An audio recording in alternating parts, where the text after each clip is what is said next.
I recently sat down and watched the Louis Theroux documentary on the manosphere. Don't shoot me, I'm sorry. But as I was watching it, I could feel the anger in me begin to rise and rise and rise. Having both a son and daughter, I was increasingly getting more and more angry at the way these men were thinking and speaking. I don't know what gets you angry, but I do know anger is something we all experience. Now, you could get angry when your football team loses. Sit down! Nobody talk! Sit down! Or when your sibling takes the last piece of Easter chocolate. It could be anger that rises in you when someone is chatting rubbish on social media, or the injustices and wars that you see happening across the world.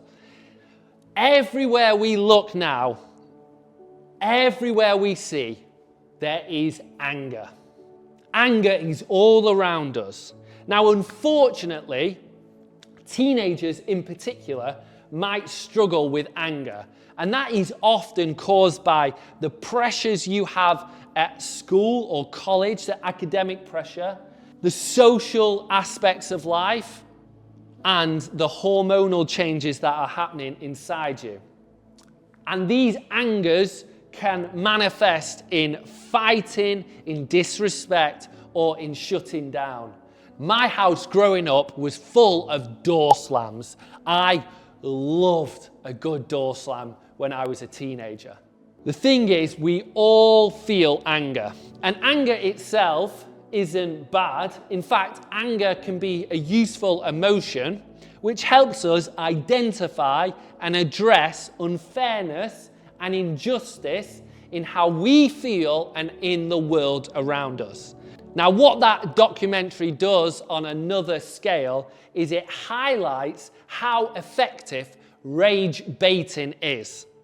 Christine Kane, who is an Australian activist who founded this wonderful campaign called the A21, who fight against human trafficking across the world, says this about our algorithms in our technology.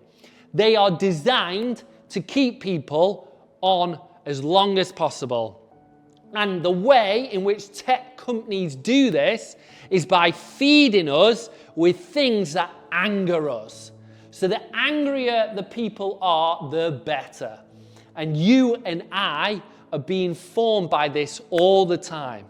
Now, if you want to see just how angry people are, check the comment section on Instagram, especially after an Arsenal loss.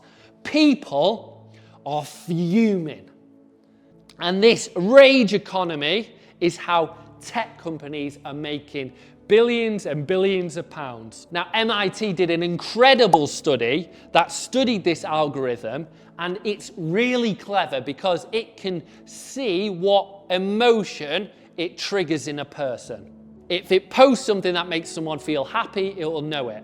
And interestingly, it found that if it posts something and someone feels anger, it has 6 times the reach. If there's then an argument in the comments, it has 150 times reach. So it's their goal to keep us as angry as possible so that we stay online longer and longer and longer. And the fact is that anger has been monetized in the world that you are growing up in.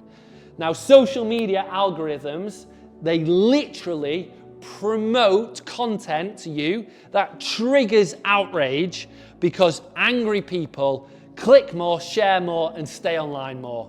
The data is there, and you and I are being formed in the midst of all this anger.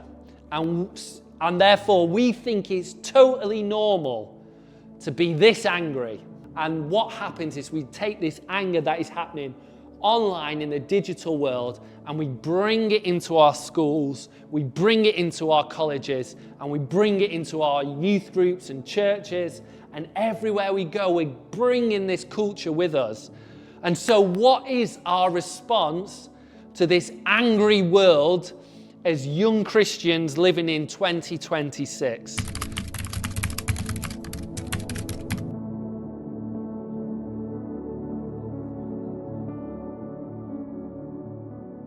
So let's go back to our original teaching text, because I think this has lots for us. So the story of Jonah forces us to confront something deeper than just our emotions. It challenges our understanding of who God is. So Jonah didn't run away because he doubted God's power. He ran away because he knew God's character. He knew that God is gracious, he's compassionate, he's slow to anger and full of love. Now Jonah fled in the complete different direction to Tarshish because he couldn't handle the reality that God would forgive the Ninevites. And if we're honest, sometimes our anger comes from that place too. We want control, we want justice, but we want it on our terms. But God is a good and just God whose mercy doesn't operate, thank goodness, within our limits. Our response to anger begins here, trusting that God fully sees everything, he judges rightly and loves more deeply than we could ever love. But Jonah's anger goes even further. He didn't just struggle with God's character, he actually resisted it. He didn't want God to forgive them. In Jonah's eyes, the Ninevites didn't deserve God's mercy. And that exposes something in us too. In a culture where we cancel quickly, compare constantly, and judge people harshly, it's easy to believe that some people are beyond God's grace. And we hold on to our anger because it feels justified. Yet the gospel confronts that instinct head on. None of us deserve God's forgiveness, and yet God gives it to us freely.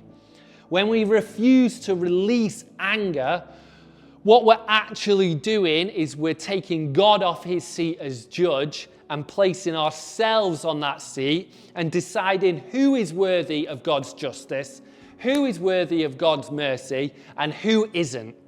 And our response then is to surrender that position, take ourselves back off that throne and place God on it, and remember that we are the recipients of God's grace and we aren't the judge. Finally, God's question to Jonah lands us on this incredible question, which every time we get angry, we should ask ourselves, is it right for you to be angry? Now, the answer isn't always simple. There are times when anger is right. When we see injustice, suffering, or brokenness in the world, it's okay to be angry. Even Jesus showed anger in the face of wrongdoings and exploitation. Anger can show that someone loves or cares about something.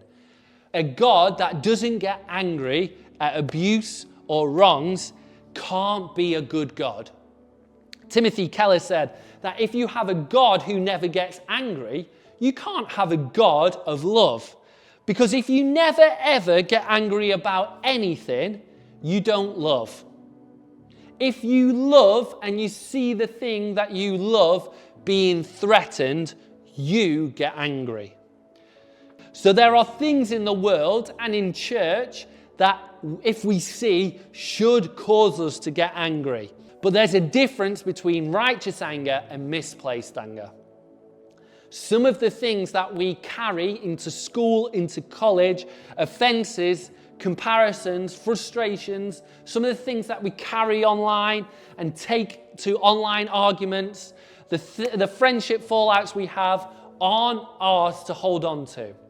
Because these angers slowly shape us, harden our hearts, and pull us away from God.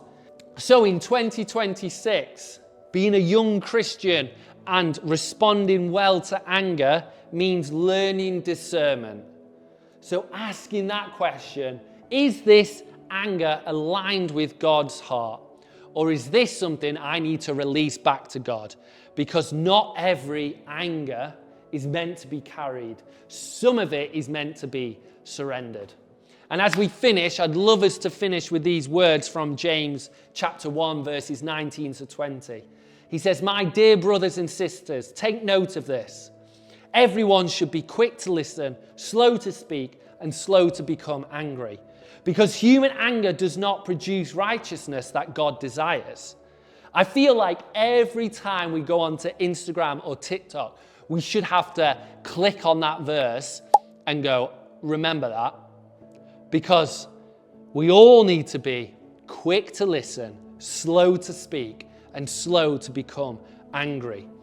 This is the invitation in front of us as followers of Jesus.